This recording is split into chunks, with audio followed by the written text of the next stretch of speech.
बच्चों, स्वागत है आपके अपने YouTube चैनल फिजिक्स की आत्मा पर। और इस एक वीडियो में आपको जीव विज्ञान कक्षा 11वीं के संपूर्ण सही विकल्प करवाने जा रहे हैं। वीडियो थोड़ा लंबा हो सकता है, लेकिन आपने यदि एक या दो बार इस वीडियो को देख लिया तो आपके एग्जाम में सारे के सारे सही विकल्प सही होने वाले हैं। तो आइए हम शुरुआत करते हैं पहले सही विकल्प से। तो सही विकल्प आपका पहला दिया हुआ है, यहाँ पर देखिए आप। सजीव जब अपने शत्रुओं से बचने के लिए स्वयं को उस परिस्थिति के अनुसार ढाल लेता है तो उसे क्या कहा जाता है? तो उसे अनुकूलन कहा जाता है। ओके, अनुकूलन कहा जाता है। कुछ पर यहाँ पर टिक लग रहा है, लेकिन हो सकता है कुछ यहाँ पे गलत टिक लग रहा है, तो मैं उसको सही करने वाला हूँ। तो पहला हो गया आपका अनुकूलन। आप स्पीड बढ़ा सकते हैं वीडियो को यदि आपकी स्पीड थोड़ी स्लो लग रही है, ताकि क्या होगा कि आपका समय कम समय में आप ज़्यादा से ज़्यादा देख पाएंगे। तो अगले क्वेश्चन की तरफ हम बढ़ते हैं। अगला क्वेश्चन है, जीवों में ऊर्जा प्रवाह तथा ऊर्जा के स्थानांतरण में किस नियम का पालन होता है? तो इसमें जो होता है उष्मागति का जो नियम होता है उसका पालन होता है, क्योंकि यहाँ पर बात हो रही है ऊर्जा के रूपांतरण की, ऊर्जा प्रवाह ऊर्जा रूपांतरण की। तो ये उष्मागति का जो नियम होता है उसके अकॉर्डिंग ये बात होती है। अगला क्वेश्चन आपका, बाहरी वातावरण में बदलाव के बाद भी जीवों में उचित आंतरिक अवस्था को बनाए रखना क्या कहलाता है? तो आप बता सकते हैं इसका आंसर क्या है? इसका आंसर होता है साम्य अवस्था। क्या हो सकता है? साम्य अवस्था। अगला है ग्लाइकोजन बहुलक है। तो ग्लाइकोजन कैसा बहुलक है? तो ये ग्लूकोज का बहुलक होता है, ग्लाइकोजन ग्लूकोज, ऐसे आप याद रख सकते हैं। अगले क्वेश्चन की तरफ हम बढ़ते हैं। अगला क्वेश्चन आपका, एक आर्किड, ठीक है, एक आर्किड का पुष्प किसी कीट के मादा के समान दिखाई देता है ताकि उसमें परागण क्रिया आसानी से हो सके। यहाँ घटना क्या कहलाती है? तो यहाँ घटना जो कहलाती है मिमिक्री कहलाती है। साथ साथ आप अपना आंसर भी देखते जाएं। फर्स्ट पेज में तो कुछ टिक लग रहे हैं, फिर थोड़ा सा आप खुद सोच लें, वैसे याद होंगे आपके क्वेश्चंस। अगला क्वेश्चन आपका, जीवन की सबसे छोटी इकाई, आप याद रखें वेरी वेरी आईएमपी डीएनए। ठीक है, ये वेरी वेरी आईएमपी है। जीवन की सबसे जो छोटी इकाई होती है वो क्या होती है? डीएनए। बहुत सारे बच्चे कोशिका लगा के आ जाते हैं, जो कि उनका आंसर गलत हो जाता है। तो डीएनए याद रखना आपको। निम्न में से किसे होम्योस्टेसिस या साम्यावस्था, ये आप सिंपल याद रखें, साम्यावस्था किसे कहते हैं? तो नियंत्रण में बदलाव, नियंत्रण में जो बदलाव होता है उसको हम क्या कहते हैं? साम्यावस्था। क्या बोला जाता है? साम्यावस्था। तो सातवें का आंसर आप में समझ में आ गया होगा। अगले क्वेश्चन की तरफ बढ़ते हैं। शरीर का तापक्रम किसके द्वारा नियंत्रित होता है? तो ये सिंपल है, फेफड़ा, पेशी तथा त्वचा द्वारा शरीर का जो तापक्रम होता है वो क्या होता है? नियंत्रित होता है। पसीना बहने का उद्देश्य क्या होता है? जो अगला क्वेश्चन है आपका, क्वेश्चन नंबर 9 देखिए आप। पसीना बहने का मुख्य उद्देश्य क्या होता है? तो इसका शरीर के ताप का नियमन। जब पसीना बहता है तो उसके बाद क्या हो जाता है? शरीर के ताप का नियमन हो जाता है। आयोडीन किसका घटक होता है? तो थायरोक्सिन हार्मोन का, थायरोक्सिन हार्मोन का यहाँ पर घटक होने वाला है। अगला क्वेश्चन आपका, जीवित कोशिकाओं के लिए कौन सा सही है? तो जीवित कोशिकाओं के लिए क्या सही है? तो पहला यहाँ पर दिया हुआ है, पहले ऊर्जा का स्थानांतरण तब ऊर्जा का रूपांतरण, या पहले ऊर्जा का रूपांतरण तब स्थानांतरण, या दोनों का साथ साथ होना, यहाँ पर दोनों लगातार होना। तो दोनों का लगातार होना। ठीक है, जीवित कोशिकाओं में क्या होता है? स्थानांतरण भी होता है, रूपांतरण भी होता है, दोनों चीजें साथ साथ होती रहती है। जीवों के सामान्य लक्षण होते हैं। तो देखो, जीव जो रहता है उसमें कोशिकीय संरचना भी होती है, उपापचय भी होता है, श्वसन भी होता है। तो यहाँ पर उपयुक्त सभी आपका राइट आंसर होने वाला है। तो बच्चों साथ साथ आप पढ़ते जाएं, ताकि हम कम समय में अच्छी से अच्छी तैयारी कर पाएं और सारे सही विकल्प करके आ जाएं सही से। इसी प्रकार के और भी वीडियो आपको खालिस्तान भी हमारे यहाँ पर यूट्यूब चैनल मिल जाएंगे। एक शब्द वाले क्वेश्चन भी आपको मिलने वाले हैं। सभी तमाम जो क्वेश्चन बोर्ड एग्जाम, जो आपकी एग्जाम होने वाली है एमपी बोर्ड की कक्षा 11वीं की, उसमें यहीं से सारी की सारी चीज़ आपको मिलने वाली है। तो अगला क्वेश्चन की तरफ हम बढ़ते हैं। यहाँ पर क्वेश्चन है, जीवों की आधारभूत आवश्यकता क्या होती है? तो देखो, इसमें यहाँ पर गलत लगा हुआ है। एक तो विकास होता है, क्रम होता है, ऊर्जा या वृद्धि। तो इन सभी के लिए हमें ऊर्जा की आवश्यकता होती है। तो जीवों की मूल आधारभूत आवश्यकता होती है तो ऊर्जा। ठीक है, ये यहाँ पर गलत लगा हुआ है, तो आपको राइट आंसर याद रखना। राइट आंसर क्या आपका? ऊर्जा। निम्न में स्टोरेज पॉलीसेकेराइड है। तो स्टोरेज पॉलीसेकेराइड कौन सा होता है? तो याद रखिए, स्टार्च और glycogen. Very very IMP, starch और ग्लाइकोजन। अगले क्वेश्चन की तरफ बढ़ते हैं। ठीक है, ये क्वेश्चन बहुत ज्यादा आईएमपी होने वाले हैं। तो अगला क्वेश्चन आपका, जाति शब्द का सर्वप्रथम प्रयोग किया था, तो किसने किया था? तो इसका जो सही आंसर है आपका जॉन रे। याद रखना, जॉन रे ने जाति का सर्वप्रथम प्रयोग किया था।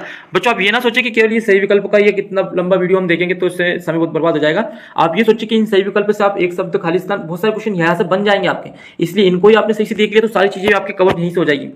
अगला है, सिस्टेमा नेचुरी नामक पुस्तक के लेखक कौन है? तो लीनियस। कौन है? सिस्टेमा नेचुरी लीनियस।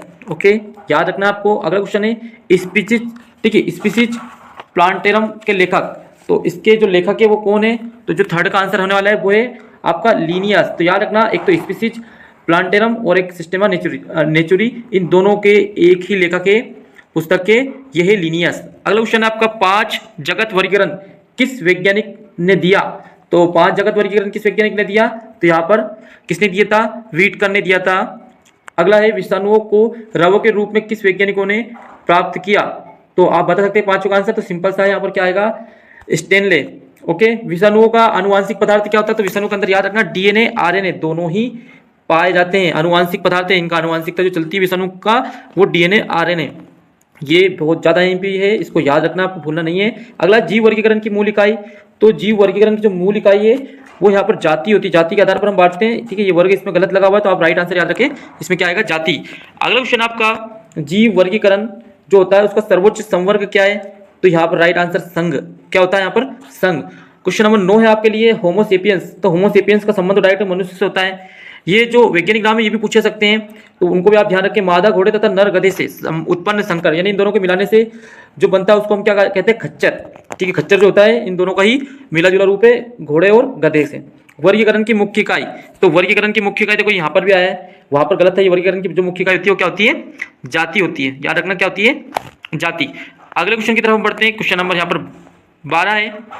इसमें देखिए आप, इसमें क्या आएगा? द्विनाम नामकरण पद्धति को किसने प्रस्तावित किया था? तो इसका जो राइट आंसर होने वाला है वो क्या है? Carolus Linnaeus.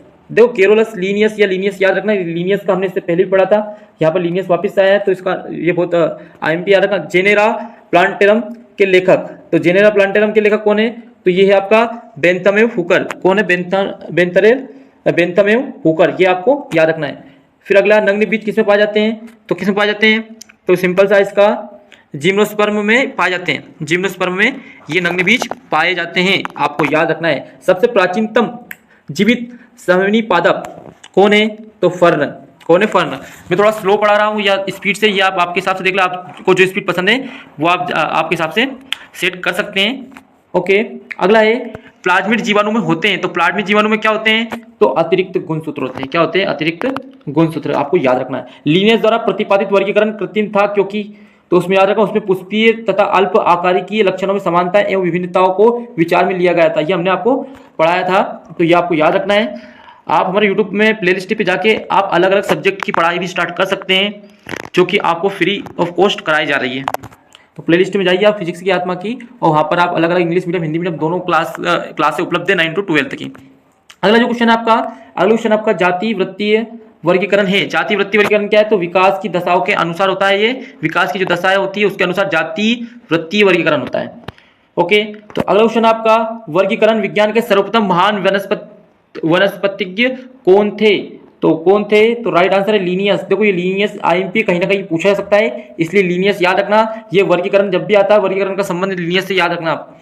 वंश ऐसा समूह है जिसमें परस्पर संबंधित होती है, तो वंश में क्या संबंधित होती है? तो जाति। जाति यहाँ पर मेन चीज है, याद रखना।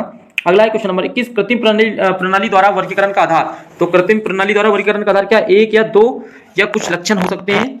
ओके, अगला, वर्गीकरण का उद्देश्य क्या होता है? तो जीवों को खोजना, पहचानना, नामकरण करना तथा समूह में बांटना, ये वर्गीकरण का मुख्य उद्देश्य माना गया है।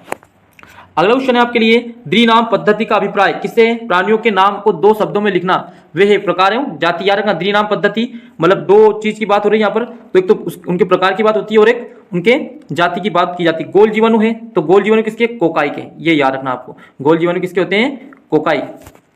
अगले क्वेश्चन की तरफ बढ़ते हैं, फीते के समान हरित लवक किस पौधे में पाया जाता है? तो अब आपको बताना है, ठीक है, यहाँ पे निशान भी नहीं लगे, अब आपको यहाँ पर सोचना है और आपका आंसर देना है। तो क्वेश्चन आपका क्या है? फीते के समान हरित लवक किस पौधे के पाए जाते हैं? तो जो आपका आंसर होगा, राइट आंसर सोचे आप, मैं फिर यहाँ पे बताता हूँ। तो आपको जो राइट आंसर आएगा वो आएगा स्पाइरोगायरा। क्या आएगा? स्पाइरोगायरा। अगला क्वेश्चन है, स्पाइरोगायरा के जीवन चक्र में नियोसिस की क्रिया कब होती है? तो बताए नियोसिस की क्रिया कब होती है? तो 6 का जो आंसर है आपका क्या आएगा? आप सोच लें, फिर आप मिला भी लें साथ साथ। इसका जो राइट आंसर है वो आएगा युग्मनज के अंकुरन के समय। अगला है आपको, ठीक है, मासों का आवास क्या होता है? तो मासों का आवास बताइए आप, 7 में क्या आएगा? तो यह आएगा नम तथा छायादार स्थान होता है मासों का। अगला क्वेश्चन है, जो मोस का शुक्राणु होता है वो कैसा होता है? तो बताइए आप, क्या होगा आपका आंसर? क्या ये एक कस नाभिकीय होता है, द्विकस होता है, बहुकसी भी होता है, कैसा होगा? तो जो 8वें का जो लास्ट जो आंसर है, राइट आंसर, तो इसका जो आंसर आने वाला है वो है द्विकसा भी की है। ठीक है, द्विकसा की भी आंसर इसका रहेगा। फिर उसके बाद क्वेश्चन नंबर जो 9 है, मासों का नम वातावरण पैदा होने का कारण क्या होता है? तो हमने बताया था आपको क्या होता है इसका कारण, आप बताएं। तो इसका जो होता है, एक तो संवहनी ऊतकों की अनुपस्थिति, तो ये भी होता है। निषेचन के लिए जल की आवश्यकता, ये भी होता है। संपूर्ण सतह पर जल अवशोषण, ये होता है, इसलिए इसका राइट आंसर रहेगा उपयुक्त सभी। अगला है, फ्यूनेरिया का मादा जनन अंग कहलाता है। तो क्या कहलाता है? फ्यूनेरिया का मादा जनन अंग क्या कहलाता है, ये आपको बताना है। तो इसका जो लास्ट राइट आंसर जो रहेगा आपका क्या रहेगा, तो ये रहेगा आपका आर्कियोनिया। ठीक है, आर्किगोनिया इसका राइट आंसर है। शुक्राणु का आर्किगोनियम तक पहुंचना किस माध्यम में होता है, ये आपको बताना है, जल्दी से बताएं आप। तो ये जल के द्वारा ऐसा होता है। ठीक है, किस माध्यम में होता है, तो जल के माध्यम में ऐसा होता है। फिर आएगा मौज बड़े आकार के नहीं हो सकते, क्योंकि इनमें बताइए क्या होगा, क्योंकि इनमें संवेदी तंत्र अनुपस्थित होता है, इसलिए इनका आकार बड़ा नहीं होता है। फिर आपका फन प्रोथेलस होता है, तो फन प्रोथेलस क्या होता है बताइए, अगुणित होता है, द्विगुणित होता है, त्रिगुणित होता है या स्पोरोफाइट होता है, तो क्या होगा 13 का जो आंसर होने वाला है वो आपका अगुणित होता है। कैसा होता है, अगुणित। अगला है फिर प्रोथेलस का आकार होता है, तो प्रोथेलस का आकार आप बता सकते हैं कैसा होता है, तो हृदय के समान होता है। ये याद रखना, आईएमपी क्वेश्चन है। प्रोथेलस का जो आकार होता है वो कैसा होता है, हृदय के समान, जैसे हृदय होता है वैसे प्रोथेलस होता है। फिर क्वेश्चन नंबर 15 आपका, फन मास की अपेक्षा ज्यादा विकसित है, ऐसा क्यों, तो फन मास की अपेक्षा ज्यादा विकसित क्यों होता है, तो इसका राइट आंसर होता है इसमें संवेदनता होता है, तो हाँ होता है। इसमें बीजाणुफीद प्रभावी होता है, तो ये भी होता है। जड़ तना और पत्तियां विकसित होती है, तो ये भी होता है। तो इसलिए राइट आंसर क्या रहेगा, उपयुक्त तो सभी रहने वाला है। क्वेश्चन को ध्यान से पढ़ना है, फिर निशान लगाना है। ऐसा नहीं कि हम पहले इसमें संवेदन होता है राइट लगा के आ गए, तो पहले आगे के पॉइंट भी आपको पढ़ लेना अच्छे से। अगला है प्रोथेलस होता है, तो प्रोथेलस कैसा होता है, तो एक स्वतंत्र रचना है, तो जी हाँ प्रोथेलस स्वतंत्र रचना, एक आश्रित रचना तो आश्रित नहीं है लेकिन ये स्वतंत्र है। ओके, अगला है आपका, अगला क्वेश्चन जो आपका 17 वाला, इसको देखिए आप, स्पाइरो गायरा में होता है, तो स्पाइरो गायरा में क्या होता है, तो ये याद रखना निकटवर्ती कोशिकाओं के मध्य लिंगी जनन इसमें होता है। ठीक है, फ्यूनेरिया में होता है, तो फ्यूनेरिया में अभी हमने पढ़ा था शायद आपको याद हो, तो इसमें एक कोशिकी सरल मूलाभास होता है। फिर अगले क्वेश्चन की तरफ हम बढ़ते हैं, तो अगला जो क्वेश्चन आपका इसमें आ रहा है आपका, मीजोग्लिया बनी होती है, मीजोग्लिया काय की बनी होती है, तो बताइए आप किसकी बनी होती है, क्या ये अमीबाइट कोशिका की, तंत्रिका कोशिका की, किसकी रहेगी, तो इसका फोर्थ का जो आंसर है आपका वो आएगा अकोशिकीय, क्या आएगा इसमें, अकोशिकीय जेली। कैसी होती है, अकोशिकीय जेली होती है। निम्न वर्गों में से किसमें सबसे अधिक जंतु संख्या पाई जाती है, तो किसमें जंतु संख्या सबसे ज्यादा पाई जाती है, तो 5 का आंसर आप बताएं जल्दी से, देखें क्या आएगा, तो इसका आएगा कीट में। किसमें पाई जाती है, कीट में। ठीक है, अपने पूछा था निम्न में किसमें सबसे अधिक जंतु संख्या पाई जाती है, तो कीट जो रहते हैं इनमें जंतुओं की संख्या यानी कीट बहुत अधिक मात्रा में पाए जाते हैं। अगला एक क्रेफिश है, तो क्रेफिश क्या है, तो 6 का आंसर बताया, क्रेफिश होती है आपकी ठीक है, क्रस्टेशियन जंतु। कैसी होती है, क्रस्टेशियन जंतु। याद रखने का अच्छा तरीका है, इसमें क्रे आ रहा है तो क्रेमिस क्रा याद रख लें, तो आप आसानी से याद रख पाओगे। अगला क्वेश्चन आपका 7 निम्न में कौन कशेरुकीय में नहीं होता, कशेरुकीय में क्या नहीं होता है, तो याद रखना देशकोरम नहीं होता है। क्या नहीं होता, देशकोरम नहीं होता है। क्वेश्चन नंबर आपका 8 की तरफ हम बढ़ते हैं। क्वेश्चन नंबर 8 है आपका, निम्न में कौन स्तनीय वर्ग का उदाहरण है, कौन स्तनीय वर्ग का उदाहरण, तो याद रखना मेनिस स्तनीय वर्ग का उदाहरण है। अगला है, निम्न में से किसमें झुंड बनाकर आवाज बदलने की क्रिया पाई जाती है, तो झुंड बनाकर आवाज बदलने की क्रिया जो होती है टिड्डी में पाई जाती है। जो टिड्डी होते हैं ये झुंड बना के आवाज बदलते एक साथ। स्पंजों में पाचन कहाँ होता है, स्पंजों में पाचन कहाँ होता है, तो खाग रिक्तिका जो होती है वहां पर होता है। अगला चपटे कृमियों में उत्सर्जन अंग होता है, तो क्या होता है, तो ज्वाला कोशिकाएं होती है उसमें उत्सर्जन अंग। अगला है, समुद्र की तली में पाए जाने वाले जंतु क्या कहलाते हैं, बताइए क्या कहलाते हैं, समुद्र में पाए जाने वाले जंतु तली में जो पाए जाते हैं तो उनको कहा जाता है वेंटिक। क्या कहा जाता है, वेंटिक। कंगारू कैसा होता है, तो आप बता सकते हैं कंगारू कैसा होता है, तो मेटाथिरिया होता है। कैसा होता है, मेटाथिरिया। अगला, निम्न में कौन अंडज, ठीक है, अंडयुज स्तनी जंतु है, तो कौन है, तो याद रखना प्लेटीपस, याद रखना राइट आंसर रहेगा प्लेटीपस। फिर अगला क्वेश्चन वापस आया यहाँ पर, मिजोग्लिया किसका बना होता है, मिजोग्लिया किसका बना होता है, तो ये भी हमने पढ़ा था, तो याद रखना कोशिकीय जेली का बना होता है। डबल आया है, ये रिपीटेशन क्वेश्चन है, कोई दिक्कत नहीं है। अगला क्वेश्चन देखिए आप, इसमें आया आपका सिफेलोकार्डेटा जंतु का वह वर्ग है जिसमें राइट आंसर आएगा आपका नोटोकार्ड, सिर से पैरों तक होता है। ठीक है, नोटोकार्ड कहाँ से होता है, सिर से पैरों तक। इंक ग्रंथियां पाई जाती है, तो इंक ग्रंथियां पाई जाती है कहाँ पाई जाती है, तो सीपिया में, तो हाँ इसमें पाई जाती है। ठीक है, लेकिन यहाँ तो लोलिंगा में भी होती है और ऑक्टोपस में होती है, इसलिए इसका राइट आंसर होता है उपयुक्त तो सभी में पाई जाएगी। ठीक है, अगला जो क्वेश्चन है, ठीक है, ये है आपका मार्सुपियम का पाया जाना किसका प्रमुख लक्षण होता है, तो मार्सुपियम का पाया जाना जो लक्षण होता है वो किसका होता है, तो इसमें आएगा आपका मेटाथिरिया। कैसा होता है, मेटाथिरिया।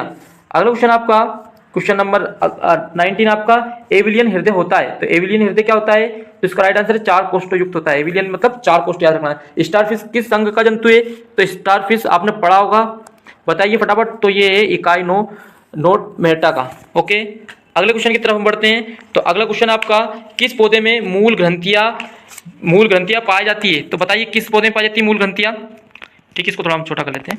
ओके, तो किस पौधे में पाई जाती है जल्दी से बताएं। तो इसका जो राइट आंसर क्या, बरगद में, चने में, आम में या फिर अदरक में। जल्दी से सोचे कौन सा इसका राइट आंसर होने वाला है। तो इसका जो राइट आंसर होने वाला है फर्स्ट का यह आएगा इसमें चने में। याद रखना, मूल ग्रंथियां किस पाई जाती है, चने में पाई जाती है। कंदमूल पाई जाती है, तो कंदमूल क्या पाई जाती है, मिर्च में, टेपियोका में, कनेर में या शकरकंद में। तो कंदमूल जो होता है वो शकरकंद में पाई जाती है ना, कंदमूल बोलते हैं ना शकरकंद के फल को। अगला है मूलांकुर से उत्पन्न न होकर किसी अन्य भाग से विकसित होने वाली जड़ों को क्या कहा जाता है। तो राइट आंसर इसका अपस्तनिक मूल। अपस्तनिक क्योंकि मूलांकुर से, मूल अंकुर से उत्पन्न नहीं होकर किसी अन्य भाग से होता है, इसलिए बोलते हैं अपस्थानिक। अपस्थानिक मतलब दूसरे स्थान का मूल। ठीक है, अगला है न्यूमेटोफोर जड़ें पाई जाती है। न्यूमेटोफोर जड़ें पाई जाती है तो किस पाई जाती है, तो ये याद रखना आप राइजोफोरा में। किसमें, राइजोफोरा में। अगले क्वेश्चन की तरफ बढ़ते हैं। तो ये है जूसिया में उपस्थित जड़ों का कार्य क्या होता है। तो बताइए क्या होता है। पांचवा का जो आंसर रहेगा वो रहेगा आपका श्वसन करना। जूसिया में उपस्थित जड़ों का काम होता है श्वसन करना। अगला है बरगद के वृक्ष की स्तंभ मूल काम करती है। तो कैसा काम करती है, वृक्ष के बड़े आकार को सहारा देने का काम करती है। अगला है जो तना हरा एवं पत्ती जैसा होता है क्या कहलाता है, जो तना हरा एवं पत्ती जैसा पाया जाता है, किस क्या कहा जाता है उसको, तो उसको कहा जाता है पर्णकाय। देखो पर्णकाय नाम से आ रहा है कि जो पत्ता हरा और पत्ती जैसा था, तो पत्ती मतलब पर्णकाय जैसा है, हरा भी रहेगा। निम्न में कौन सा तने का रूपांतरण नहीं है। तो इसमें आएगा आपका, देखो अदरक तो तने का रूपांतरण होता है, आम भी होता है, आम अदरक दोनों आ ही गए। तो स्तंभकंद जो होते हैं वो तने का रूपांतरण नहीं होते हैं। एक मिनट रुकना, 8वें का मैंने आपको थोड़ा सा गलत बता दिया। निम्न में कौन सा तने का रूपांतरण नहीं है। तो जो 8वें का जो राइट आंसर आपका आम और अदरक, अकेला अदरक आता तो वो रूपांतरण नहीं है। तो हाँ ये भी नहीं है, लेकिन दो चीजें तो आम भी नहीं है और एक अदरक भी नहीं है। ओके, 8वें का राइट आंसर याद रखना। अगला है केले का पौधा विकसित होता है। तो केले का जो पौधा होता है वो अंतःभ्रूस्तारी से विकसित होता है। अगला है आलू की कायिक वृद्धि होती है। तो आलू की कायिक वृद्धि किससे होती है, तो याद रखना स्तंभकंद द्वारा होता है। जब तना हरी पर्णित संरचनाओं में रूपांतरित होता है तो यहाँ क्या कहलाता है, तो ये क्या कहलाता है, पर्णकाय स्तंभ। क्या कहलाता है, पर्णकाय स्तंभ। अगला है फूला हुआ पर्णाधार कहलाता है। तो फूला हुआ पर्णाधार क्या कहलाता है, तो पल्लवी नस कहलाता है। अगला है स्माइलेक्स का कौन सा भाग पतान में रूपांतरित होता है। तो राइट आंसर होने वाला आपका अनुपर्ण। क्या होगा, अनुपर्ण। फिर अगले क्वेश्चन की तरफ बढ़ते हैं। यहाँ पर सेकंड टाइप है क्वेश्चन आंसर, बहुत आईएमपी यहाँ पे ये भी। मटर के पुष्प के दल पुंज के पुष्प दल विन्यास को क्या कहा जाता है। तो पहले का जो आंसर होने वाला है वो है आपका ध्वजिक। क्या कहेगा ये, ठीक है, ध्वजिक रहेगा। चिरस्थायी बाह्य दल पुंज खाने योग्य बेरी को बंद किए हुए एक शुष्क गुब्बारे जैसी रचना जो बनाता है वो कौन है। तो दूसरे का जो आंसर आपका तो फाइसेलिस में। ओके, धैर्यतापूर्वक सारा वीडियो देख लिया आप कैसी स्टडी हो जाएगी, तैयारी हो जाएगी, आपको याद आएगा। एग्जाम से पहले यदि आप इनको एक बार पढ़ लोगे तो आप वहाँ पर बिल्कुल सटीक सही आंसर लगा के आ जाओगे एग्जाम में। ओके, इसलिए आपको थोड़ा सा धैर्य रखना है। वीडियो थोड़ा लंबा हो रहा है तो उसमें कोई प्रॉब्लम नहीं होनी चाहिए आपको, बस आपको पढ़ने से मटेरियल से मतलब होना चाहिए। एक आर्थोपस बीजांड वहाँ होता है जिसमें बीजांड द्वार एवं निभाग होते हैं। तो इसका राइट आंसर आप, मैं थोड़ा समय दे रहा हूँ ताकि आप सोच ले कि इसका राइट आंसर क्या होगा, फिर आप मिला आपका सही निकलता है गलत। तो बीजांड वृत्त की सीधी रेखा में। अगला है आपका, अगले क्वेश्चन की तरफ बढ़ते हैं। क्वेश्चन नंबर 4 देखिए यहाँ पर। तो 4 है आपका आधारीय बीजांडन्यास उपस्थित होता है। तो 4 का जो आंसर आपका कंपोजिटी में होता है।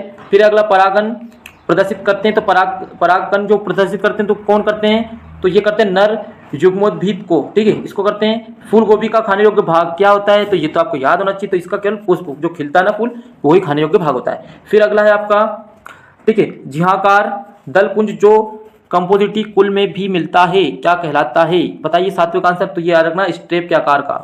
क्या कहलाता है, स्टेप के आकार का। अगला मटर के पुष्प में ध्वजक तथा कील बनाते हैं। तो इसका 8वें का जो आंसर आपका क्या आएगा, तो दलपुंज। मटर के पुष्प में ध्वजक तथा कील बनाते तो कौन बनाते, तो दलपुंज। पुष्प के विभिन्न भागों के अध्ययन हेतु अत्यधिक उपयुक्त पुष्प होगा, कौन होगा यहाँ पर, तो राइट आंसर रहेगा आपको सरसों का। ठीक है, दल लग्न संबंधित है। तो दल लग्न किससे संबंधित है, तो पुंकेसरों से। ठीक है, अगला क्वेश्चन है 11वां क्वेश्चन देखिए आप। रोमपुंज रूपांतरण है। रोमपुंज रूपांतरण किसका है, तो 11वें का आंसर आएगा बाह्य दलपुंज का। ओके, फिर अगले क्वेश्चन की तरफ हम बढ़ते हैं बच्चों। अपना क्वेश्चन नंबर 12 यहाँ पे देखिए। इसमें पूछा है किसी पुष्प को जाइगोमॉर्फिक कहते हैं जब, तो किसको कहते हैं। तो इसका जो राइट आंसर रहेगा आपका यह इसके केंद्र से होकर केवल एक ही ऊर्ध्व काट संभव होता है जो इसे दो समान भागों में बांटता है। अगला है आप जब पुंकेसर दलों से लगे होते हैं तब यहाँ दशा होती है, तो इसका राइट आंसर बताइए आप। तो ये होता है दल लग्न, इसको बोलते हैं, क्या बोलते हैं, दल लग्न। इसी के साथ अगले क्वेश्चन की तरफ हम बढ़ते हैं। क्वेश्चन नंबर 14 आपका चतुर्दीर्घी दशा संबंधित होती है। तो चतुर्दीर्घी जो दशा होती है वो किससे संबंधित होती है, तो उसका राइट आंसर रहेगा आपका उमंग से। याद रखना, वेरी आईएमपी क्वेश्चन है ये। फिर अगला क्वेश्चन जो आपका है, निम्न में से किसमें एक ही पादप में नर तथा मादा पुष्प मिलते हैं, तो वेरी वेरी आईएमपी क्वेश्चन है। तो इसका जो राइट आंसर है मोनोसियस, याद रखना मोनोसियस। फिर एक क्वेश्चन आपका पुष्पों के समूह को धारण किए हुए प्ररोह की शाखा तंत्र को कहते हैं, तो इसका जो राइट आंसर मिलने वाला है आपको वो है पुष्पक्रम। क्या बोलते हैं इसको, पुष्पक्रम। क्वेश्चन नंबर 17 है असीमाक्ष में पुष्प होते हैं, तो असीमाक्ष में पुष्प कितने होते हैं, तो इसका राइट आंसर है कैसे होते हैं, तो अग्र का अभिसारी क्रम में व्यवस्थित। ठीक है, अग्र का अभिसारी क्रम में होते हैं, ये व्यवस्थित रहते हैं, तो ये आपको याद रखना है। बच्चों जितने भी क्वेश्चन मैं करवा रहा हूँ इससे बाहर क्वेश्चन आने वाला नहीं है, क्योंकि सारे के सारे क्वेश्चन इंपॉर्टेंट आपको हमारे द्वारा करवाए जा रहे हैं। अगला क्वेश्चन है वहाँ पुष्पक्रम जिस पर अनवरत, ठीक है, अवरंत और एक लिंगी पुष्प पाए जाते हैं, तो इसका आंसर आप बताइए जल्दी से। इसका आंसर रहेगा आपका मंजरी। याद रखना क्या रहेगा, मंजरी। मतलब इस पर क्या होता है, पुष्पक्रम जिस पर अवरंत और एक लिंगी पुष्प पाए जाते हैं, तो ये दोनों चीज़ याद रखना। इसके बाद केटकिन या वर्टी सिलास्टर एक प्रकार है, तो ये किसका प्रकार है, तो 19वें का जो आंसर है पुष्पक्रम का। याद रखना किसका है, पुष्पक्रम का आंसर, इसका जो राइट आंसर है। ठीक है, अगला है म्यूजेसी में पुष्पक्रम होता है, तो म्यूजेसी में पुष्पक्रम कौन सा होता है, तो इसका याद रखना स्थूल मंजरी। क्या रहेगा आंसर, स्थूल मंजरी। फिर इसके बाद अगले क्वेश्चन की तरफ हम बढ़ते हैं, तो ये भी बहुत ही ज़्यादा आईएमपी क्वेश्चन होने वाले हैं। ठीक है, मानव रुधिर का पीएच, जो मनुष्य का रक्त होता है उसका जो पीएच मान होता है, तो बच्चों इसका जो राइट आंसर होने वाला है बताइए जल्दी, इसका राइट आंसर क्या रहेगा, तो इसका राइट आंसर है आपका 7.4। क्या रहेगा इसका, 7.4, ये याद रखना आप। अगला ऐच्छिक पेशियाँ उपस्थित होती है, तो ऐच्छिक पेशियाँ कहाँ पर उपस्थित होती है, तो याद रखना पाद मांसपेशियों में। कहाँ पे होती है, पाद मांसपेशियों में। ओके, फिर अगला क्वेश्चन आपका पेशियों में पाया जाने वाला संग्रहित खाद्य पदार्थ, तो पेशियों में कौन सा ऐसा पदार्थ है जो संग्रहित वहाँ पर पाया जाता है, तो तीसरे का जो आंसर है आपका ग्लाइकोजन। बच्चों यहाँ पर हमने वही क्वेश्चन लिए, सिलेबस से जो रिलीज हो गया है उनको हमने नहीं लिया, जो सिलेबस आपका है उसी के अकॉर्डिंग हमने क्वेश्चन लिए। ऐच्छिक पेशियाँ है, तो ऐच्छिक पेशियाँ कैसी होती है, तो ये बहुकेंद्रीय होती है। कैसी होती है, बहुकेंद्रीय। आप एग्जाम से पहले एक बार पढ़ लोगे तो आपको हमेशा याद रहेगा कि ऐच्छिक पेशियाँ कैसी होती है, बहुकेंद्रीय होती है। अगला जो क्वेश्चन आपका टेंडन का प्रमुख कार्य, तो टेंडन का प्रमुख कार्य क्या होता है, तो ये तो छोटे छोटे मतलब छोटी क्लासों में भी आपने पढ़ा है, तो 9-10 से पढ़ते आ रहे होंगे। तो इसका जो राइट पेशियों को अस्थियों से जोड़ने का काम होता है। ठीक है, टेंडन जो होता है। फिर उसके बाद अगले क्वेश्चन की तरफ हम बढ़ते हैं, तो जो अगला क्वेश्चन आपका क्वेश्चन नंबर 6 है, यहाँ पर संयोजी ऊतक की उत्पत्ति होती है। संयोजी ऊतक की उत्पत्ति कहाँ पर होती है, तो संयोजी जो ऊतक होते हैं इनकी उत्पत्ति होती है मध्य स्तर से। फिर अगला क्वेश्चन है वसीय कोशिकाएं मुख्यतः पाई जाती है, तो वसीय कोशिकाएं मुख्यतः कहाँ पाई जाती है, तो 7वें का आंसर है संयोजी ऊतक में। फिर है उपकला ऊतक की उत्पत्ति होती है, तो उपकला ऊतक की उत्पत्ति कहाँ होती है, तो याद रखना बहिर्जन स्तर से, बहिर्जन स्तर से होती है। फिर यहाँ पर ठीक है श्वसनिका में उपकला होती है, तो श्वसनिका में उपकला जो होती है वो कैसी होती है, तो याद रखना क्यूब। ठीक है, क्यूबाइडल तथा स्तंभकार, क्यूबाइडल, ठीक है, ये क्यूब की तरह होती है और स्तंभकार की तरह होती है। ठीक है, अगला क्वेश्चन आपका स्नायु या कंडरा निर्मित होती है, तो स्नायु तथा कंडरा निर्मित होती है, तो 10वें का जो राइट आंसर होने वाला है वो पेशीय ऊतक से। कहाँ से, पेशीय ऊतक से। तो बच्चों ये क्वेश्चन आप साथ साथ करते जाएं, आपका आंसर आप खुद मिलाएं और आप सोचें कि आपका आंसर कौन सा सही हो सकता है, कौन सा गलत है। ठीक है, मिलाते भी जाएं। पहले सोच लिया पेशी संकुचन में, अब पेशी संकुचन में क्या होता है, तो याद रखना यहाँ पर जो राइट आंसर है एटीपी टूटता है। क्या टूटता है, एटीपी। आम, ठीक है, आम मास्ट कोशिकाएं कहाँ पाई जाती है, ठीक है, तो आम मास्ट कोशिकाएं कहाँ पाई जाती है, तो इसका जो राइट आंसर होने वाला है, इसका जो राइट आंसर रहेगा आपका अवकाशी ऊतक में। कहाँ पर, अवकाशी ऊतक में। अगला है मस्तिष्क की गुहाओं को स्तरित करने वाली कोशिकाओं को कहते हैं, तो क्या कहते हैं, इसका जो राइट आंसर है आपका, ठीक है, एपेंडाइमल कोशिकाएं, एपेंडाइमल कोशिकाएं। अगला क्वेश्चन है हृदय भित्ति बनी होती है, हृदय भित्ति बनी होती है, तो हृदय भित्ति काय की बनी होती है बताइए। 14 में क्या आएगा, तो याद रखना बाह्य हृदय स्तर की, मध्य हृदय स्तर की या अंतर हृदय स्तर की, तो सभी की होती है। ओके, जो हृदय भित्ति होती है सभी से मिलकर बनी होती है। इसके बाद अगला क्वेश्चन आपका वापस से मास्ट कोशिकाएं पाई जाती है, तो कहाँ पाई जाती है, ये वापस आया, तो इसका राइट जो आंसर है वो है संयोजी ऊतक में। फिर केंचुओं की त्वचा का भूरा रंग किस वर्ण के कारण होता है, तो केंचुओं का जो भूरा रंग होता है वो पोर फायरिंग के कारण होता है। फिर अगला है वहाँ कौन सा अंग है जिसके आधार पर नर एवं मादा कॉकरोच को पहचानते हैं, तो कौन सा अंग के कारण पहचानते हैं, तो इसका जो आंसर रहेगा एनल स्टाइरल। फिर है तिल चड्डे के पृष्ठ कंकाल खंड को कहते हैं, तो क्या कहा जाएगा, तो इसका जो राइट आंसर होने वाला है ये आएगा आपका स्टर्नम। क्या आएगा, स्टर्नम। फिर उसके बाद आपका तिल चट्टा किस वर्ग का जंतु है, तो तिलचट्टा किस वर्ग का जंतु है? तो याद रखना इंसेक्टा है ये, इंसेक्टा संवर्ग से आता है ये। उसका कीट वर्ग का प्रमुख लक्षण क्या होता है? तो कीट वर्ग का जो प्रमुख लक्षण होता है 3 जोड़ी पैर होते हैं इनमें। अगला है शीत निष्क्रियता तथा ग्रीष्म निष्क्रियता किस जीव में देखने को मिलती है? तो 21वें का जो आंसर है मेंढक में देखने को मिलती है शीत निष्क्रियता और ग्रीष्म निष्क्रियता, ये दोनों प्रकार से इसमें पाई जाती है। मेंढक में विशेष संयोजी शिराएं यकृत आंतों के मध्य वक्र तथा शरीर के निचले भागों के मध्य पाई जाती है, इन्हें क्या कहते हैं? तो याद रखना इन्हें हम कहते हैं यकृत निवाहिका एवं वक्रीय निवाहिका। ओके, इसके बाद अगले क्वेश्चन की तरफ हम बढ़ते हैं। अब यहाँ पर अगला जो क्वेश्चन है आपका, तो क्वेश्चन यहाँ पर एक कोशिका की खोज किस वैज्ञानिक ने की? तो आपको पता होगा रॉबर्ट हुक का नाम आपने सुना होगा, रॉबर्ट हुक ने ही ये की है। इसमें निशान लगे हुए कुछ में, तो कोई दिक्कत नहीं है, आप तो आपके हिसाब से इसको एक बार सुनते जाए और याद करते जाए। केंद्र की खोज किसने की? तो रॉबर्ट ब्राउन ने की। कोशिका सिद्धांत देने वाले वैज्ञानिक कौन थे? तो याद रखना यहाँ पर स्लीडेन एवं स्वान थे। फिर उसके बाद जो अगला क्वेश्चन आपका टोटिपोटेंसी से संबंधित वैज्ञानिक कौन है?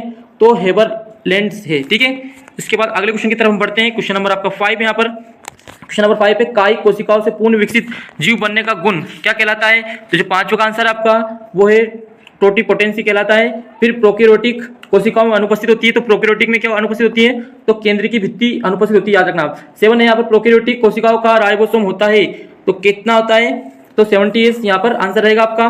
कोशिका गमन है तो सक्रिय अभिगमन, क्या है? कोशिका गमन सक्रिय अभिगमन है। अगला जो क्वेश्चन आपका वो है कोशिका झिल्ली द्वारा द्रव अंतग्रहण को कहते हैं, तो क्या कहा जाएगा? तो ये कहा जाएगा पिनोसाइटोसिस। फिर जैव झिल्ली में प्रोटीन की मात्रा कितनी होती है? तो जैव झिल्ली में होती है 60 से 80% के लगभग होती है। जैव झिल्ली में लिपिड की प्रतिशत मात्रा तो 20 से 40%। प्लाज्मा झिल्ली की बाह्य आंतरिक स्तर कितनी किसकी बनी होती है? तो ये प्रोटीन की बनी होती है। प्लाज्मा झिल्ली की जो बाह्य और आंतरिक जो स्तर होती है, जो स्तर होता है उसका, वो प्रोटीन का बना होता है। अगला आपका डेस्मो, ठीक है, डेस्मोसोम्स होता है तो प्लाज्मा मेम्ब्रेन की सतह पर पाया जाने वाला विशेष क्षेत्र जिस पर दूसरी कोशिका झिल्ली जुड़ी होती है, उसको हम बोलते हैं डेस्मोसोम। अगला है प्लाज्मा झिल्ली की संरचना का स्तरित सिद्धांत किसने प्रतिपादित किया है? तो डेनियली एवं डेविडसन ने इसका प्रतिपादन किया था। अगला क्वेश्चन है कोशिका का पावर हाउस। ठीक है, तो ये याद रखना एमपी क्वेश्चन है, माइटोकॉन्ड्रिया को कहा जाता है। ठीक है, फिर अगले क्वेश्चन की तरफ हम बढ़ते हैं। तो अगला क्वेश्चन है जिन लिपिड में N2 तथा कार्बोहाइड्रेट्स पाए जाते हैं तो क्या कहलाते हैं? तो याद रखना ग्लाइकोलिपिड, उसको क्या कहते हैं हम? ग्लाइकोलिपिड कहते हैं। फिर अगला आपका लेसिथिन्स क्या है? तो दूसरे का जो आंसर आएगा आपका फास्फोलिपिड्स इसको कहा जाता है। वसा तथा तेल क्षारों द्वारा अपघटित होकर बनाते हैं। वसा तथा तेल क्षारों द्वारा, जो वसा और तेल होते हैं वो क्षार के द्वारा जब इसको अपघटित किया जाता है तो साबुन बनता है। यूपीआईएमपी क्वेश्चन है आपका। ठीक है, फिर अगले क्वेश्चन की तरफ हम बढ़ते हैं। क्वेश्चन नंबर 4 आपका मुक्त एमिनो वर्ग, एक मिनट रुकिए थोड़ा सा, हाँ ठीक है। अगला है आपका मुक्त एमिनो वर्ग तथा कार्बोक्सिलिक वर्ग वाले यौगिक क्या कहलाते हैं? तो 4th का जो आंसर आपका वो है अमीनो अम्ल। आईएमपी क्वेश्चन है। ऊर्जा स्थानांतरण में भाग लेने वाले न्यूक्लियोटाइड क्या कहलाते हैं? तो ये होते हैं एटीपी। क्या होते हैं ये? एटीपी। याद रखना इसका आंसर। प्रोटीन की इकाई क्या होती है? तो प्रोटीन की इकाई आपको पता होगा क्या होती है। तो 6 का आंसर देखो, ये पे ग्लिसरॉल गलत लगा हुआ है, इसका राइट आंसर आएगा अमीनो अम्ल। अमीनो अम्ल से प्रोटीन बनता है। न्यूक्लिक अम्ल किसके बहुलक होते हैं? तो न्यूक्लिक जो अम्ल होते हैं वो आपके न्यूक्लियोटाइड के बहुलक होते हैं। बहुत सारे न्यूक्लियोटाइड से न्यूक्लिक अम्ल बनता है। ओके, पेप्टाइड बंध पाए जाते हैं। तो पेप्टाइड बंध कहाँ पाए जाते हैं? तो प्रोटीन में पेप्टाइड बंध पाए जाते हैं। ठीक है, ग्लाइकोसाइडिक बंध किसमें पाए जाते हैं? तो ग्लाइकोसाइडिक जो पॉलीसेकेराइड पाए जाते हैं। आनुवांशिकी का नियंत्रण किसके द्वारा होता है? तो प्रायः सभी में डीएनए द्वारा, लेकिन कुछ जीवों में आरएनए डीएनए। आपने पढ़ा था ना कि विषाणु में आरएनए डीएनए, तो कुछ में आरएनए द्वारा भी होता है, यहाँ ध्यान रखना आपको। अगला क्वेश्चन है क्वेश्चन नंबर 11वां, निम्न में कौन प्रोटीन नहीं है? तो सिंपल सा, इसमें कौन प्रोटीन नहीं है? तो हिमेटीन जो है वो प्रोटीन नहीं होता है। फिर तत्काल ऊर्जा देने वाला स्रोत कौन है? तो यहाँ पर एटीपी। इसका एटीपी की खोज किसने की? तो कार्ल लोमान ने की। कौन सा नाइट्रोजनीस क्षार केवल आरएनए में पाया जाता है? यूरेसिल जो होता है, आपने पढ़ा होगा आरएनए डीएनए में जब डिफरेंस हम पढ़ते हैं तो वहाँ पर क्षार की बात होती है, तो यूरेसिल जो होता है वो केवल आपका आरएनए में पाया जाता है। कोशिका के अंदर सर्वाधिक भिन्नता प्रदर्शित करने वाले अणु क्या होते हैं? तो प्रोटीन्स होते हैं। 15 में आएगा प्रोटीन्स। फिर आएगा डीएनए के डबल हेलिक्स संरचना को प्रतिपादित किसने किया था? तो वाटसन और क्रिक ने किया है। तो इसको पूरा देख लेते, वाटसन और क्रिक। ठीक है, क्या आंसर आएगा? वाटसन और क्रिक ने। पौधों के लिए खास तत्व नहीं रखने वाला तत्व, पौधों के लिए खास महत्व नहीं रखने वाला तत्व। ठीक है, तो यहाँ पर जो सोडियम होता है ये पौधों के लिए कोई खास महत्व नहीं रखता है। भाई कैल्शियम, जिंक, ये सभी पौधों के लिए बहुत ज्यादा महत्व रखने वाले तत्व होते हैं। अगला बढ़ते हैं अगले क्वेश्चन की तरफ। डीएनए के एक चक्र में न्यूक्लियोटाइड पाए जाते हैं। तो डीएनए के एक चक्र में जो न्यूक्लियोटाइड पाए जाते हैं वो क्या होते हैं? तो 10 होते हैं। याद रखना आपको कितने होते हैं? 10, भूलना नहीं है। निम्न में कौन सा सूक्ष्म खनिज होता है? तो निम्न में कौन सा सूक्ष्म खनिज होता है? तो मैंगनीज होता है, सूक्ष्म खनिज के रूप में काम करता है। डीएनए आरएनए में समानता पाई जाती है। तो डीएनए और आरएनए में जो समानता पाई जाती है वो दोनों न्यूक्लियोटाइड के पॉलीमर जो होते हैं उसमें पाई जाती है। फिर है कोलेस्ट्रीन, ठीक है, कोलेस्ट्रिरोल है, क्या है कोलेस्ट्रॉल, तो ये एक विपणन है लिपिड्स का, ठीक है। उसके बाद क्वेश्चन नंबर 22 की तरफ हम बढ़ते हैं। क्वेश्चन नंबर 22 आपका एंजाइम का कौन सा गुण नहीं है, तो एंजाइम का कौन सा गुण नहीं है, तो जो एंजाइम का गुण नहीं है वो है वे क्रिया में उपयोगी होकर समाप्त हो जाते हैं, ठीक है, उपयोगी होकर समाप्त हो जाते हैं, तो ऐसा एंजाइम नहीं करते हैं, प्रोटीन भी होते हैं वो, ठीक है। वे जीव रासायनिक क्रियाओं के वेग को बढ़ा भी देते हैं एंजाइम, वे क्रिया में वैसेलिक होते हैं और क्रिया में उपयोगी होकर समाप्त हो जाते हैं, तो ऐसा गुण इसमें नहीं पाया जाता। प्रोटीन संश्लेषण कहाँ पर होता है, तो ये होता है आपका राइबोसोम में होता है। अगला है कोशिका में, कोशिका में पाचक एंजाइम अधिकतर कहाँ पाए जाते हैं, तो लाइसोसोम में पाए जाते हैं। ये भी आपको याद रखना, ये सारे क्वेश्चन आपके लिए इंपॉर्टेंट है, इन फ्यूचर भी ये क्वेश्चन आपके लिए बहुत ज़्यादा इंपॉर्टेंट होने वाले, तो ये ना सोच के चले कि हम कक्षा 11वीं में इनको कर लें, आप अभी कर लोगे तो आने वाले टाइम में भी ये क्वेश्चन आपको बहुत ज़्यादा इंपॉर्टेंस देने वाले हैं आपके लिए। एंजाइम प्रोटीन होते हैं, इसे किसने बताया था एंजाइम जो होते हैं प्रोटीन होते हैं, किसने बताया था, तो इसको बताया था समनर ने बताया था। फिर आकार्मिक प्रोस्थेटिक समूह कहलाता है, तो क्या कहलाता है, तो इसका जो आंसर है एक्टिवेटर कहलाता है, एमाइलेज, ठीक है। प्रिकिनु का क्रियाधार क्या होता है, तो इसमें स्टार्च आपको याद रखना है। डाइस्टर प्रिकिनन किसे पचाता है, तो डाइस्टर जो होता है वो स्टार्च को, मतलब स्टार्च को डीकम्पोज करता है। को एंजाइम समान रूप से होते हैं, तो को एंजाइम कैसे होते हैं, तो विटामिन होते हैं को एंजाइम। फिर अगले क्वेश्चन की तरफ हम बढ़ते हैं। आपका क्वेश्चन नंबर है 30, तो क्वेश्चन नंबर 30 का है आपका एपो एंजाइम कार्य करते हैं तो को एंजाइम के साथ मिलकर, ठीक है, को एंजाइम के साथ मिलकर। उसके बाद जो अगला क्वेश्चन है आपका, थोड़ा सा इसको अपन स्मॉल कर लेते हैं ताकि सही हो जाए। ओके, एंजाइम की सक्रिय स्थलों को रोककर इसे निष्क्रिय बनाना क्या क्या कहलाता है, तो इसका जो राइट आंसर आपका है वो है आपका प्रतिस्पर्धी निरोधन।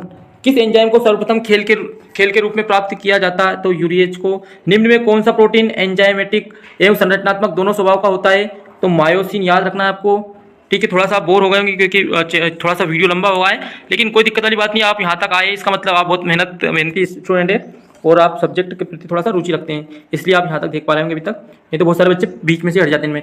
निम्न में से कौन सा प्रोटीन, ये तो नहीं हुआ अभी, है ना, निम्न में से कौन सा प्रोटीन एंजाइमेटिक एवं संरचनात्मक दोनों स्वभाव का होता है, तो ये मायोसिन होता है ना, ये भी पढ़ा था हमने। भिन्न संरचना परंतु समान कार्य करने वाले एंजाइम क्या कहलाते हैं, तो आइसो एंजाइम कहलाते हैं, आइसो एंजाइम, ठीक है। फीडबैक इनिबिशन किसके द्वारा नियंत्रित होता है, तो ये जो नियंत्रित होता है अंत्य उत्पाद द्वारा होता है। एंजाइम उत्प्रेरक से भिन्न होते हैं प्रोटीन के कारण, किसके कारण होते हैं, प्रोटीन के कारण। अगला क्वेश्चन है ताला चाबी सिद्धांत किसके द्वारा प्रतिपादित किया, तो वेरी IMPA जो ताला चाबी सिद्धांत है वो फीसर के द्वारा, किसके द्वारा, फीसर के द्वारा प्रतिपादित किया गया था। एंजाइम सक्रियता के लिए सबसे अच्छा तापक्रम रेंज होता है 30 डिग्री से 50 डिग्री सेल्सियस के लगभग इसका अच्छा ताप होता है।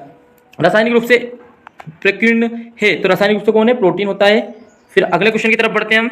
अगला क्वेश्चन है आपका अर्धसूत्री विभाजन, तो आपको बताना है यहाँ पर अर्धसूत्री विभाजन की प्रथम मध्यावस्था में सेंट्रोमियर, तो इसका जो आंसर आएगा, राइट आंसर बताएं आप। क्वेश्चन नंबर आप 3 है यहाँ पर डायरेक्टली, तो 3 का सी वाला देखिए, विभाजित होकर पृथक नहीं होते, विभाजित होकर पृथक नहीं होते हैं, ये रहेगा। फिर अगला गुणसूत्र का वहां भाग जहां पर गुणसूत्र विनिमय होता है उसे क्या कहा जाता है, तो इसका जो राइट आंसर आपका की एजेंटा कहते हैं। गुणसूत्रों की संख्या कब आधी हो जाती है, बताइए फटाफट कौन सा आंसर है, तो एनाफेज फर्स्ट, ठीक है। उसके बाद अगले क्वेश्चन की तरफ बढ़ते हैं। अर्धसूत्री विभाजन किसमें होता है, तो अर्धसूत्री जो विभाजन होता है वो होता है आपका पराग मात्र कोशिकाओं में होता है। तर्कु तंतु किससे बना होता है, किसके बने होते हैं तर्कु तंतु, तो इसका जो राइट आंसर मिलेगा आपको प्रोटीन, किससे मिलकर बने होते हैं, प्रोटीन से। युग्मन के समय गुणसूत्रों के मध्य युग्मन होता है, तो इसका राइट आंसर क्या रहेगा आपका, तो ये रहेगा समजात गुणसूत्रों के मध्य, ठीक है। अगले क्वेश्चन की तरफ बढ़ते हैं। क्रोमोसोम का द्विगुण किस अवस्था में होता है, तो इसका जो राइट आंसर आपका वो है एस अवस्था। कौन सी अवस्था, एस अवस्था। किस प्रकार की कोशिका विभाजन में गुणसूत्रों की संख्या में कमी होती है, तो यहाँ पर आंसर आएगा मियोसिस। फिर माइटोसिस के समय कोशिका का कौन सा अंगक लुप्त हो जाता है, तो कौन सा लुप्त हो जाता है, बताइए फटाफट। सॉरी अपन 11th करें ना, माइटोसिस के समय कोशिका का कौन सा अंगक लुप्त हो जाता है, तो इसका जो राइट आंसर जो आपका होगा वो होगा केंद्रिका। कहाँ पर होता है, केंद्रिका में समजात गुणसूत्रों की एक जोड़ी में 4 क्रोमेटिड किस अवस्था में पाई जाती है, तो इसका राइट आंसर मिलेगा आपको पेकिटीन, ओके। फिर क्वेश्चन नंबर 13 की तरफ चलते हैं। की एजेंटा किसके स्थान को दर्शाते हैं, क्वेश्चन नंबर 13, तो इसका जो राइट आंसर है आपका वो है मियोटिक, सॉरी ये आएगा क्रॉसिंग ओवर, ठीक है, क्रॉसिंग ओवर राइट आंसर इसका, ठीक है। एक बार देख लीजिए, आपका था कि एजेंटा किसके स्थान को दर्शाते हैं, तो क्रॉसिंग ओवर को दर्शाते हैं। क्वेश्चन नंबर 14 लैंगिक जनन में कोशिका विभाजन किस प्रकार का होता है, तो इसमें आएगा मियोटिक। उसके बाद कोशिका विभाजन को रोकने वाला रसायन किस पौधे से प्राप्त होता है, तो राइट आंसर है ठीक है, कोलकिलकम, उसके बाद है स्पिंडल तंतुओं का निर्माण किससे होता है, तो इसका राइट आंसर आप बताइए। तो ये होता है आपका सेंट्रोमियर में होता है। ठीक है, फिर अगले क्वेश्चन की तरफ हम बढ़ते हैं। ठीक है, वीडियो थोड़ा सा लंबा हो रहा है तो हम कुछ क्वेश्चन और कर लेते हैं। यदि आपको इसके आगे क्वेश्चन चाहिए तो फिर आप कमेंट बॉक्स में हमें बता सकते हो, क्योंकि लगभग हमारे इसमें 5 यूनिट आपको कवर करना है। तो थर्ड यूनिट हमारी चल रही है, अभी थर्ड यूनिट पे हम अभी हैं। फिर अगला क्वेश्चन है, कोशिका विभाजन होने तक कोशिका चक्र की कौन सी अवस्था आ चुकी है, तो इसका जो राइट आंसर है G0 अवस्था कोशिका विभाजन का प्रेरण किसके द्वारा होता है, तो इसका राइट आंसर आपका साइटोकाइनिन किसके द्वारा होता है, साइटोकाइनिन। फिर कोशिका विभाजन में कोशिका पट्टिका का निर्माण किस अवस्था में होता है, तो इसका राइट आंसर है टीलोफेज। फिर अगला है आपका माइटोसिस में सेंट्रोमियर का विभाजन किस अवस्था में होता है, तो राइट आंसर मिलेगा आपका एनाफेज। डबल रिपीट हुआ है क्वेश्चन, ठीक, कुछ क्वेश्चन रिपीटेशन हो रहे हैं। गुणसूत्रों के किस भाग से तर्कु तंतु जुड़े रहते हैं, तो इसका राइट आंसर जो होने वाला है आपका, इसका राइट आंसर है काइनेटोफोर। उसके बाद है वह अवस्था जिसमें की एजेंटा को देखा जा सकता है, तो इसका राइट आंसर रहेगा आपका पेकिटीन। तो बच्चों अभी हमने लगभग इतने ही क्वेश्चंस लिए हैं, तो 3 यूनिट कंप्लीट हो गई अपने। क्या लगभग 40 मिनट का वीडियो हो चुका है, तो हम इसको ज़्यादा लंबा ना करते हुए इसको अभी इतना ही रखते हैं। आपको इसके आगे कई वीडियो चाहिए, इसके आगे क्वेश्चन चाहिए, मैंने 3 यूनिट आपको कंप्लीट करा दिए हैं। हाँ, पर ये 3 यूनिट जो मैंने कंप्लीट कराई इससे एक भी क्वेश्चन आपका सही विकल्प बाहर नहीं आने वाला है। तो 1 से 2 यूनिट बची है, वो भी छोटी यूनिट है, तो उसका भी मैं अगले भाग में उसका वीडियो आपको उपलब्ध करवा दूंगा। ठीक है, तो बच्चों आप अच्छी मेहनत करते रहें और तैयारी करते रहें, ताकि आप अच्छे तरीके से एग्ज़ाम को क्वालिफाइड करें और नेक्स्ट क्लास में प्रवेश करें। और आप अपने यूट्यूब चैनल फिजिक्स की आत्मा को यहाँ पर आप सब्सक्राइब कर सकते हैं, क्योंकि आपको पता होगा कि यहाँ पर हमने प्लेलिस्ट उपलब्ध करवाई, जहाँ पर कक्षा 9 से लेकर कक्षा 12 हिंदी और इंग्लिश दोनों माध्यम में आपको हर प्रकार के सब्जेक्ट की उपलब्धता करवाई गई है। तो बच्चों फिर मिलते हैं अगले वीडियो में, तब तक के लिए बाय बाय, थैंक यू।